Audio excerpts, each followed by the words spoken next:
Hi viewers, welcome to our channel. ప్రస్తుతం మనతో పాటు సీనియర్ జర్నలిస్ట్ దాము బాలా సార్, నేను వారితో మాట్లాడతాను. నమస్కారం సార్. సార్, దువ్వాడ శ్రీనివాస్కి జగన్మోహన్ రెడ్డి గారు షాక్ ఇచ్చినట్టు తెలుస్తుంది సార్. అంటే మొన్నటి నుంచి కూడా ఒక ఇష్యూ నడుస్తుంది, దువ్వాడ శ్రీనివాస్ అండ్ మాధురిది. అయితే ఈ ఇష్యూ పైనే జగన్మోహన్ రెడ్డి గారు ఈయన్ని పార్టీ నుంచి తీసేస్తే బాగుంటుందన్న ఆలోచన చేసినట్టుగా కనిపిస్తుంది. మరి ఈ వార్తల్లో నిజం ఉందా? అసలు ఇప్పుడు దువ్వాడ శ్రీనివాస్ ఇష్యూ పైన ఎటువంటి అప్డేట్స్ ఏమైనా వచ్చాయా సార్? కొత్తగా ఏంటంటే వాళ్ళ ఇప్పుడు నలుగురు అని చెప్పొచ్చు, 4 స్తంభాల ఆట అని కూడా మనం అనొచ్చు.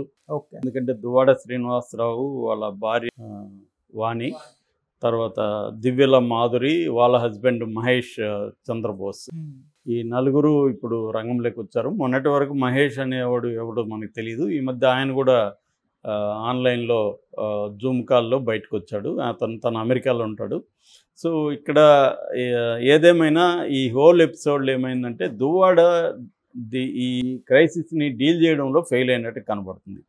తను దీన్ని ముందే అదేదో అంటారు కదా, మొగ్గలోనే తుంచకపోతే అది పెరిగి పెరిగి పెద్దదైపోతుంది.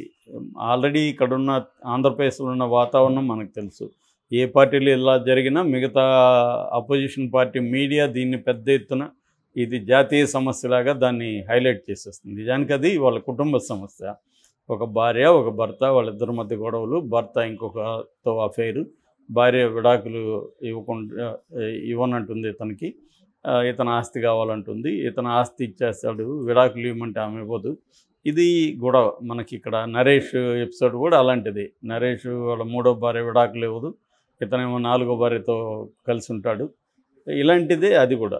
ఇక్కడ ఏంటంటే స్త్రీలు కూడా వాళ్ళ పర్స్పెక్టివ్ ఏంటంటే విడాకులు ఇస్తే మనకు క్లీన్ అయిపోతాడు, ఇతను హ్యాపీగా ఇంకొకరితో ఉంటాడు, ఎందుకు విడాకులు ఇవ్వాలా, ఇతను వేధిస్తే మనకు డబ్బులు వస్తాయి కదా అనేది స్త్రీలు కూడా ఇవాళ ఇప్పుడున్న చట్టాలని వాళ్ళు ఉపయోగించుకొని వాళ్ళ డబ్బులకి డిమాండ్ చేయడం అనేది చాలా కేసులు పెరిగాయి బాగా. ఓకే. సో అంటే పెళ్ళి అనేది ఒక శిక్షలాగా అయిపోయింది చాలామందికి. ఇప్పుడు మగవాళ్ళకు కూడా చాలామంది అనుకుంటారు మగవాళ్ళు మాత్రమే పెర్పెట్రేటర్స్, విమెన్ అంతా విక్టిమ్స్ అని. అది రాంగ్. కేసును బట్టి చూడాలి మనం. ఓవరాల్గా విమెన్ విక్టిమ్సే ఎక్కువ సంఖ్య ఉండొచ్చు, కానీ అట్లని విమెన్ ఏమీ తక్కువగా లేరు. వాళ్ళు కూడా డబ్బుల కోసం మగవాళ్ళని వేధించడం అనే కేసులు బాగా పెరుగుతున్నాయి. ఓకే. ఈ యాంగిల్లో చూస్తే ఇక్కడ వాణి ఆమె కూడా ఏం తక్కువ కనబడలేదు మనకి. ఆమె ఇతను వేధిస్తుంది. కానీ ఇక్కడ ఇవన్నిటిని పెట్టుకొని తెలుగుదేశం మీడియా దీన్ని పెద్ద ఎత్తున బ్లోఅప్ చేసి ఇదేదో నేషనల్ ఇష్యూ లాగా చేయడం వల్ల, అదర్వైజ్ నిజానికి ఇది ఎవరికేమి ప్రజలకేం పట్టదు, కానీ నేషనల్ ఇష్యూ చేయడం వల్ల ఇది చూస్తున్నాం మనం. ఇక్కడ చూస్తున్నాం కదా, లావణ్య, రాజ్ తరుణ్, సాయి, ఇంకెవడు చింటూ అని కొత్త క్యారెక్టర్ వచ్చాడు. సో వీళ్ళ అదేంటంటే మల్టిపుల్ అఫైర్స్ ఉన్న కొంతమంది అబ్బాయిల అమ్మాయిల ఇష్యూ అది వెరీ వెరీ కామన్. వాళ్ళ అర్బన్ ఏరియాస్లో, సిటీస్లో అమ్మాయిలకి మల్టిపుల్ అఫైర్స్, అబ్బాయిలకు ఉంటున్నాయి, వాళ్ళ మధ్య గొడవలు జరుగుతున్నాయి. ఇవన్నీ వెరీ వెరీ కామన్. కానీ దాన్ని లాగుతున్నది మన మీడియా. అది ఎంతవరకు జనం చూస్తుంటే అంతవరకు లాగుతుంది. సో అలా ఇప్పుడు మాధురి దీది కూడా వెబ్ సిరీస్ లాగా లాగుతుంది. రెండోది, వాళ్ళు అక్కడ ఉన్న ఆ ముగ్గురు కూడా డ్రమటిక్ పర్సన్స్గా ఉన్నారు. 4వ అతను భర్త కూడా డ్రమటిక్గా ఉన్నారు. ఒక్కొక్కరి వ్యవహారాలు చూస్తే ఆమెమో వాణి ఏమో ఇతను నాకు ఆస్తి ఇవ్వలేదు, నాకు అన్యాయం చేశాడు అంటుంది. మాధురి ఏమో అసలు నన్ను పరిచయం చేసింది ఆవిడ, మా ఇద్దరిని నాకు అఫైర్ ఉందని వేధించింది, నేను ఆత్మహత్య చేసుకుపోతే ఆయన కాపాడాడు, దాంతో నేను అనివార్యంగా ఆయనతో ఉండాల్సి వచ్చింది అనేది ఆమె చెప్తుంది. శ్రీనివాస్ ఏమో నేను డబ్బులు ఇప్పుడు నా ఆస్తులన్నీ ఇచ్చేసాను ఇద్దరు కూతుర్లకి, నాకేమీ ఆస్తి లేదు, ఇప్పుడు ఇల్లు ఉంది, ఇల్లు కూడా లాక్కోవాలని ఆమె ట్రై చేస్తుంది. ఇల్లు లాక్కోవడం కోసమే ఆమె ఈ డ్రామా చేస్తుంది. రాజకీయంగా కూడా ఆమెకి యాస్పిరేషన్స్ ఎక్కువ ఉన్నాయి, దానివల్ల నన్ను బదనాం చేస్తుంది అనేది అతను చెప్తాడు.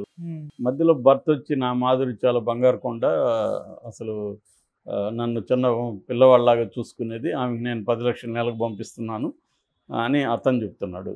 సో ఈ 4 స్తంభాల అట్లాగా ఉంది. దీన్ని ఆ డ్రామా ఉంది కాబట్టి జనాలకి దీన్ని వండి వారుస్తున్నారు. సో ఈ మొత్తంగా హోల్ ఎపిసోడ్లో ఇప్పుడు జగన్కి పొలిటికల్గా తలనొప్పిగా మారింది. ఆల్రెడీ విజయసాయిరెడ్డి ఎపిసోడు ఒకటి జరిగింది, అది ఎందుకో సైలెంట్ అయిపోయారు. మేబీ ఆయన కోర్టుకి వెళ్ళడం, ఢిల్లీ హైకోర్టుకి, అక్కడ కోర్టు దాదాపు 9 ఛానల్ని మందలించి ఆ వీడియోలు తీసేయమంటాం. దానివల్ల మళ్ళీ ఆ వీడియోలు ఏమైనా పెడితే మనకి ఇబ్బంది అని అందరూ సైలెంట్ అయిపోయారు. మరి ఈయన కూడా కోర్టులు కూడా ఏంటంటే ఏ కేసులో ఎలాంటి తీర్పులు ఇస్తాయో ఎవరికి తెలియదు. ఇదే సిమిలర్ కేసులు బోల్డ్ జరుగుతున్నాయి. వాళ్ళు కోర్టులకు పోతేమో అక్కడ న్యాయం జరగట్లేదు. సో అలాగా ఇప్పుడు మరి ఈయన దువ్వాడు కూడా కోర్టుకు వెళ్తాడా, లేకపోతే మాధురి కోర్టుకు వెళ్తుందా, ఇష్యూని మీడియా ఎంటర్ కావద్దని చెప్పండి అనేది తెలియదు. ఏదేమైనా వాళ్ళు లీగల్గా తేల్చుకోవాలి తప్ప దీంట్లో మోరల్ యాంగిల్ అనేది లేదు. ఎందుకు లేదంటే ఎవరు మోరల్గా మనం ఎవడున్నాడు ఇక్కడ అదేదంటారు కదా, నీ వెనకున్న నలుపు నీకు తెలీదా, కాబట్టి మనమేంటి మోరల్గా వాళ్ళని ఎలా జడ్జి చేస్తాం? ఎవరైనా సరే, ఏ మీడియా అయినా, ఏ వ్యక్తి అయినా అది లీగల్గా మాత్రమే తేల్చుకోవాలి వాళ్ళ వ్యవహారం. అది లీగల్గా తేల్చుకోనివ్వకుండా మధ్యలో వాళ్ళు బజారును పడ్డారు, మీడియా కూడా దాన్ని పెంచి పోషిస్తుంది. ఈ మొత్తంగా చూసుకున్నప్పుడు ఇది జగన్కి తలనొప్పిగా మారింది. సో జగన్ ఇప్పుడు దాన్ని పరిష్కరించడం కోసం అతన్ని రిజైన్ చేయమని చెప్పాడంటున్నారు. ఎందుకంటే అతను ఎమ్మెల్సీ, రేపొద్దున ఈ ఇష్యూని అక్కడ మండల దీంట్లో కూడా కౌన్సిల్లో కూడా తీసుకెళ్లే అవకాశం ఉంది మండలిలో. సో తీసుకెళ్ళినప్పుడు అక్కడ తలనొప్పిగా మారుతుంది. అసలు విషయం పోయి ఇదే మేజర్ ఇష్యూగా తెలుగుదేశం వాళ్ళు గొడవ చేసే అవకాశం ఉంది. అందుకని జగన్ రిజైన్ చేసే ఎమ్మెల్సీగా అంటున్నాడు. ఎమ్మెల్సీకి రిజైన్ చేస్తే ఒక ఎమ్మెల్సీ జగన్ కోల్పోతాడు యాక్చువల్గా. ఎందుకంటే మళ్ళీ గెలుస్తారో లేదు తెలియదు. మెయిన్ తెలుగుదేశం వైపు వెళ్ళేది ఆ రిస్క్ తీసుకుంటాడా జగన్ అనేది ఒక డౌట్.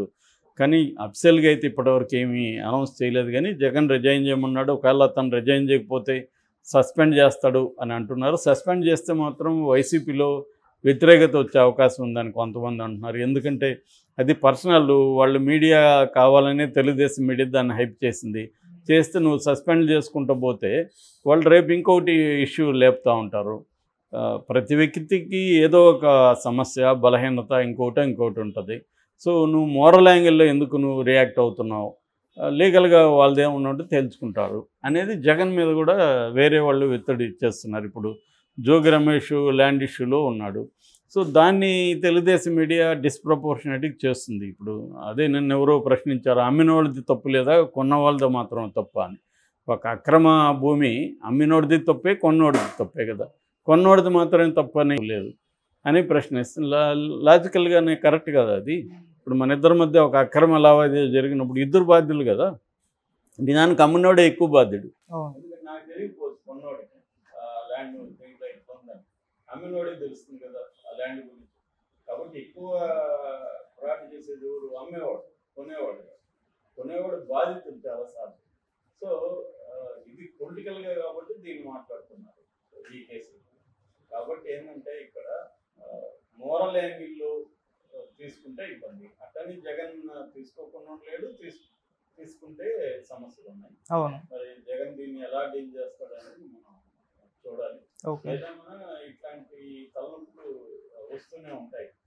ఎందుకంటే తెలుగుదేశం మీడియా, తెలుగుదేశం పార్టీ కూటమి జగన్ని అనేక రకాలుగా ఇబ్బంది పెట్టాలని ట్రై చేస్తుంటుంది. ఒక అధికారం ఉంది, మీడియా చేతిలో ఉంది, కాబట్టి చేయగలుగుతారు. Okay sir, thank you so much.